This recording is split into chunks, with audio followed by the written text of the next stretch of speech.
advantage. There still is that advantage to being next to the starting boat, which you can see in picture there. And so that's where you can already see the fleet starting to bundle up.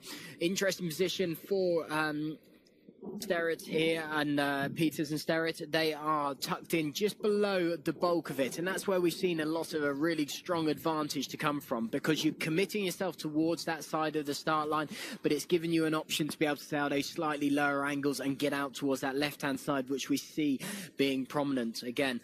But so most of them all holding position, very tight among all of them. And this is where it becomes a real tricky situation for all of the sailors. The crew's crouched down, trying to control that jib, counting down, helmsman on that tiller and controlling that mainsail.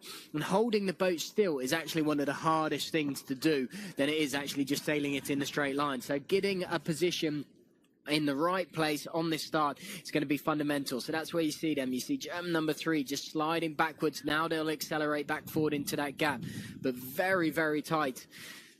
You can see sort of the teams all spread out. As we said, there wasn't going to be a match race. It's just going to be very tight on points, full stop. With 30 seconds to go, a slip from the Japanese crew there. This could change things on the start line. So we saw the helmsman slip. They lost control, and that spanned the boat round. And that could affect the British pair here. You can see them all tacking back up towards the committee boat, because there is that strong committee boat bias. We need to see that British boat accelerate forward and gain that gap. Now that's where it starts to nose forward. And it's all about gauging the trigger pull here. The final seconds. Bows go down in acceleration, very quick off the line from the Kiwi team there. If it was a clear call, no other flags going up, so a fantastic start from these two. The Langer brothers just down straight front of picture, 51 here.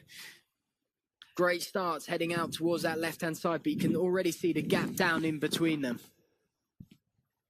Dunningbeck and Oscar Gunn of New Zealand out in front. We've got the yellow bibs of James Peters and Finn Sterrett there, our overall leaders. We're on board with them. Yeah, they definitely won that pin and start, but